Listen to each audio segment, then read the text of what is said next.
अस्सलाम वालेकुम मोअज़्ज़िज़ ख़वातीन व हज़रात, कैसे हैं आप सब।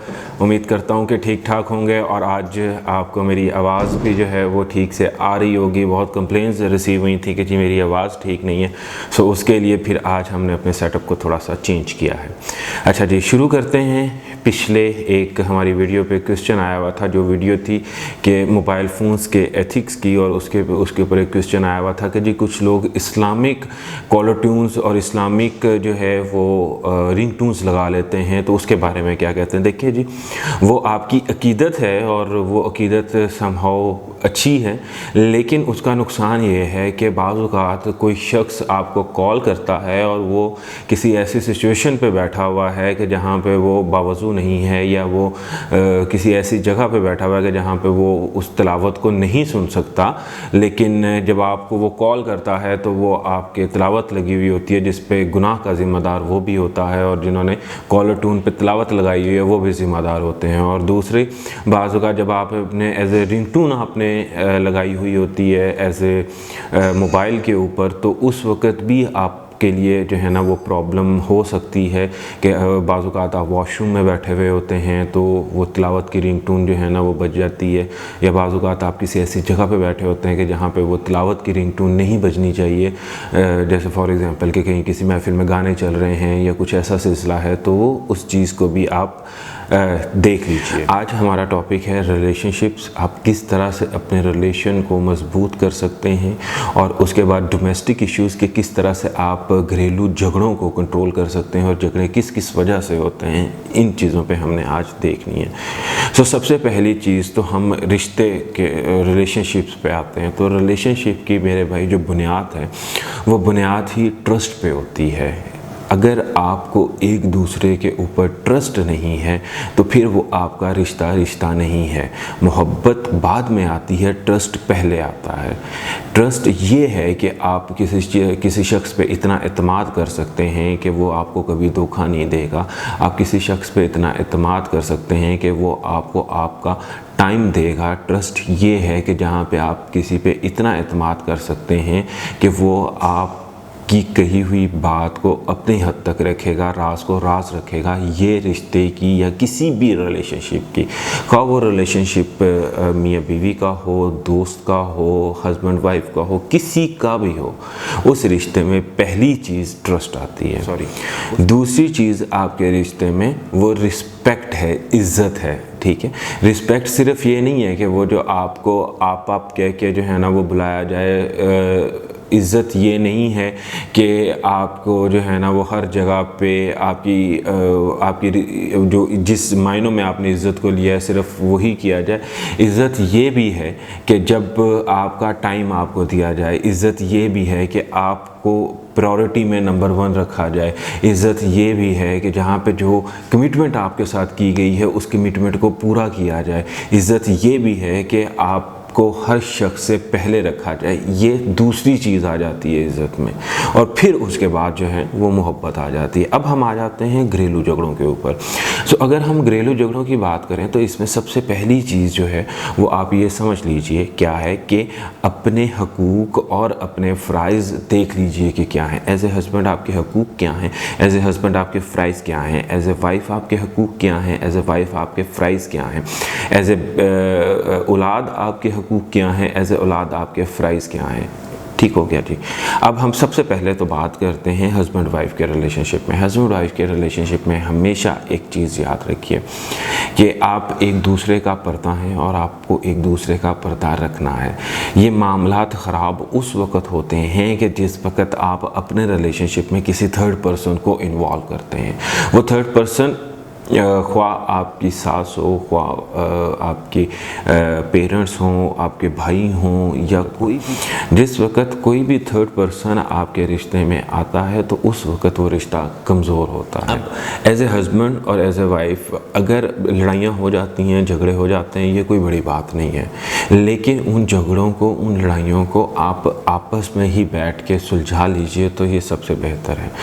देखिए, जब भी लड़ाई होती है तो लाज़मन किसी एक शख्स की गलती ज़रूर होती है। जिसकी भी गलती है उसको चाहिए कि वो फ़ौरी तौर पे अपनी गलती को माने और उसके बाद उस गलती पे माज़रत कर ले।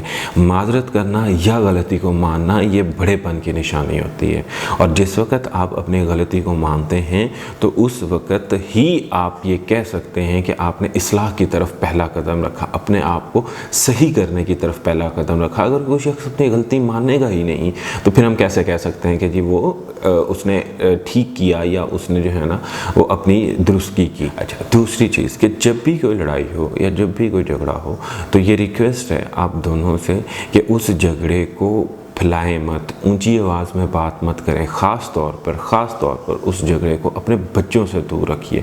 उसकी वजह यह है कि आपके बच्चों के ऊपर गलत इंप्रेशन जाता है। आपके बच्चे समझते हैं कि शायद जो है वो शादी के बाद इसी तरह से होता है। आपके बच्चे ये समझेंगे कि शायद जो है वो ये किसी भी बात को हम बैठ के नहीं सुलझा सकते, हर बात के अंदर लड़ाई होना जो है ना वो ज़रूरी होता है। सो इस वजह से रिक्वेस्ट है आपसे कि आप हमेशा जो है वो जो भी लड़ाइयाँ हों आपके दरमियान वो अपने बच्चों से दूर रखिए, अपने बाकी फैमिली मेम्बर से दूर रखिए और उसको अलहदा कमरे में बैठ के सुलझा लीजिए। और एक चीज़ जहन में रखिए कि मियाँ बीवी का रिश्ता ऐसा है कि जो कि इतना मज़बूत है कि रोज़े क़यामत के बाद भी अगर हस्बैंड जो है वो जन्नत में जाता है तो जो उसको हूरें मिलेंगी उनकी सरदार उसकी वाइफ ही होगी, और वाइफ भी जो है ना वो क़यामत के बाद तक अपने हस्बैंड के नाम से ही बुलाई जाएगी। ये इतना मज़बूत रिश्ता है जो कि मरने के बाद भी चलता है, और इतना कमज़ोर रिश्ता है कि ये सिर्फ 3 लफ्ज़ों की मार है। वो 3 लफ्ज़ ख्वाह मजाक में कहे जाएँ, ख्वाह गुस्से में कहे जाएँ, ख्वाह प्यार में कहे जाएँ, जैसे भी मर्ज़ी कहे जाएँ, सिर्फ इन 3 लफ्ज़ों की मार है।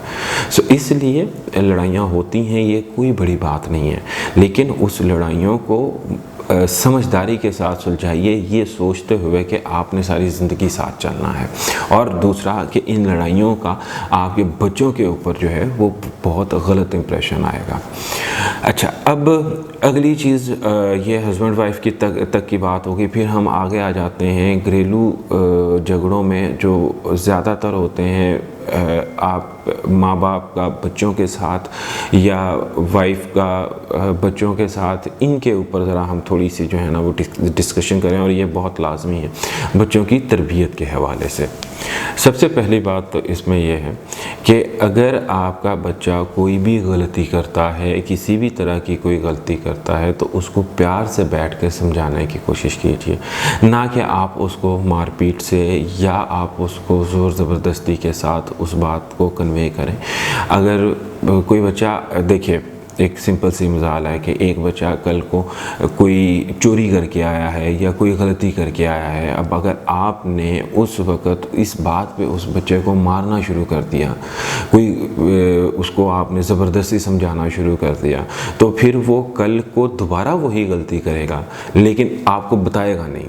बात मज़ीद बिगड़ जाएगी, समझेगा नहीं, वो बात मज़ीद बिगड़ जाएगी, और फिर आपको बाहर से पता चलेगा, आप दोबारा उसको मारेंगे और वो करते करते जो है ना ढीठ हो जाएगा। और एट द एंड एक टाइम वो आएगा कि जिस वक़्त उस पे मार का भी कोई असर नहीं होगा, इस्लाह तो हुई नहीं, मार का भी कोई असर नहीं होगा, और कल को हो सकता है कि वो आपके आगे सीना तान के खड़ा हो जाए।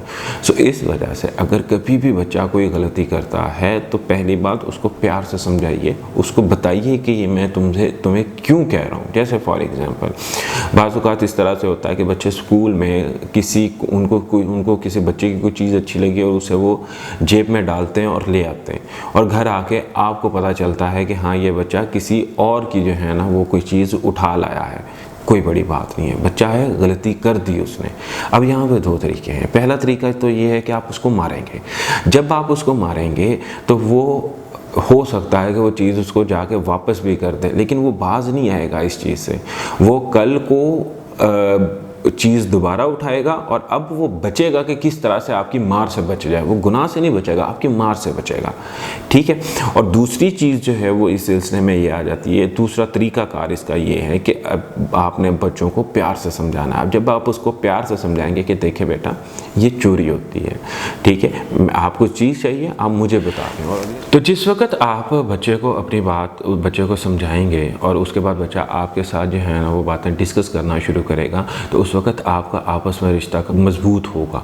जब आपका रिश्ता मजबूत होगा अपने बच्चे के साथ, तो वो कल को कुछ भी करके आता है तो वो आके सबसे पहले आपके साथ डिस्कस करेगा इस बात को, और फिर अगर वो कहीं पे गलती करता है तो आप उसको समझा सकते हैं।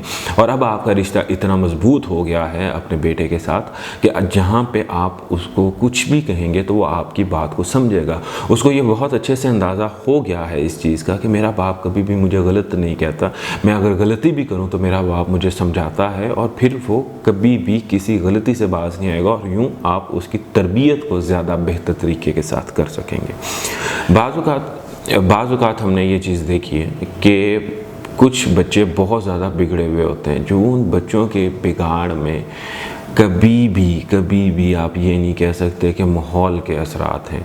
उस बच्चे के बिगाड़ में घर के असरात सबसे ज़्यादा होते हैं कि जिस वक़्त उसको घर पे लान तान की जाती है, मार कुटाई की जाती है, उस बच्चे की बात घर पे नहीं सुनी जाती, तो तब जाहिर है कि उसने अपने दिल का गुबार तो कहीं ना कहीं निकालना है, और वो ये गुबार बाहर जाके निकालता है। और बाहर जाके जिस वक्त ये गुबार निकालता है तो हो सकता है कि उसको कोई बुरा शख्स मिल जाए, हो सकता है कि उसको कोई अच्छा शख्स मिल जाए।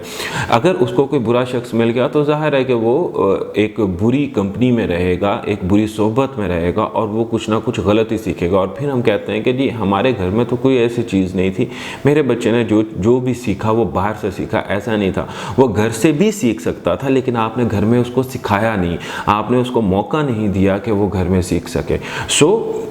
अपने घर को मजबूत रखिए, अपने रिश्ते को मजबूत रखिए, अपने सोशल बॉन्ड को मजबूत रखिए, तो ही आप ज़्यादा बेहतर तरीके के साथ अपने बच्चों की तरबियत कर सकते हैं। और ये जो तरबियत है ये याद रखिए कि बच्चे को जन्नत तक लेके जाएगी, और सिर्फ बच्चे को जन्नत तक लेके नहीं जाएगी, आपको भी आपको भी जो है ना वो इसी के साथ जन्नत तक लेके जाएगी। ये बहुत छोटी छोटी सी बातें हैं कि जिनको अगर हम कंट्रोल कर लें तो हम बहुत बेहतर तरीके के साथ जो है वो बच्चों को अपने छोटे छोटे घरेलू झगड़ों को और छोटी छोटी बातों को ख़त्म कर सकते हैं। आज के लिए इतना ही, मिलते हैं अगली वीडियो में किसी नए टॉपिक के साथ, तब तक के लिए